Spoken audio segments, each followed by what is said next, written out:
Before Russia's full-scale invasion, trains were, for many Ukrainians, simply a means to get from one place to another. For the past year, though, the embattled nation's railway network has been an essential corridor for people fleeing conflict areas, and its resilience has become a source of national pride.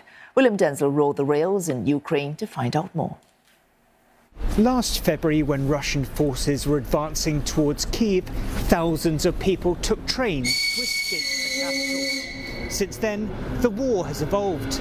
Now many people are taking trains like this towards Kyiv from more dangerous parts of the country. It's been a bumpy ride for Sofia Sidorchuk since Russia's full-scale invasion just over a year ago. She's a train director for the Ukrainian railway. Робота змінилася, можна сказати, кардинально наша після 24 лютого. Тому що спочатку ми працювали евакуаційними поїздами, ми вивозили людей зі столиці України. Дуже було важко морально дивитися на людей, які просто втратили все. І вони втікали, навіть не знали просто куди. І ми також їхали. Були в нас випадки, що ми їхали, ми не знали навіть напрямок, куди ми їдемо. Ми просто сідали, їхали і по дорозі знали, куди вже, в яку точку ми будемо їхати. Тому змінилося кардинально. This train bound for Kyiv is coming from Kherson. It's an area that's seen fierce Russian shelling over recent days.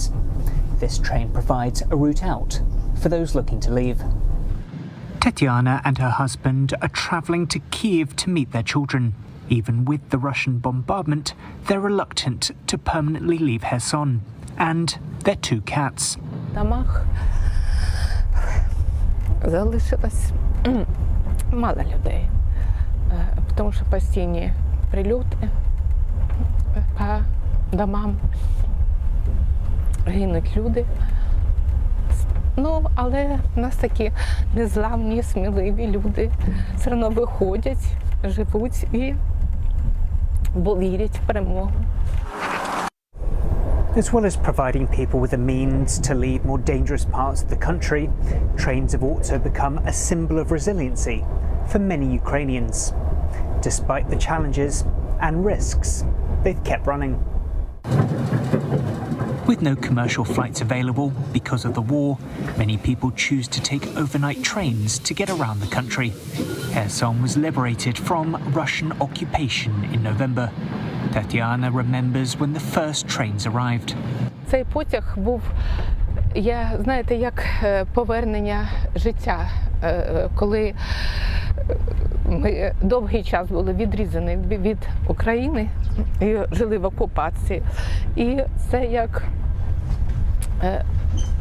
свобода, коли на переміщення, і ось наконець-то з Києва приїхав поїзд. Train operators say they've gotten used to the sound of explosions in parts of the country. This train in Kyiv was damaged last year as Russian forces advanced towards the capital. Whilst on the train, there are very few indications that there are threats from Russian rockets. Tape on the windows of some of the trains, the only visible protection. For many, a sense of normalcy is a show of strength. Можна так сказати, що потяг – символ непереможності, тому що в такий важкий час все рівно поїзда їздять в самі гарячі точки, і в Херсон, і в Харків, і як тільки де можливо, відновлюється колія, запускаються поїзда, і вони працюють в будь-якому випадку, не зупиняється залізниця.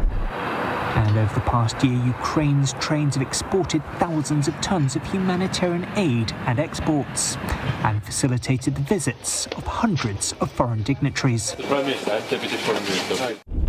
According to the United Nations, there are more than 5 million people internally displaced in Ukraine. Train operators hope for the day the war will end and they can help many of those people return home. William Denslow, CNA, on a train to Kyiv.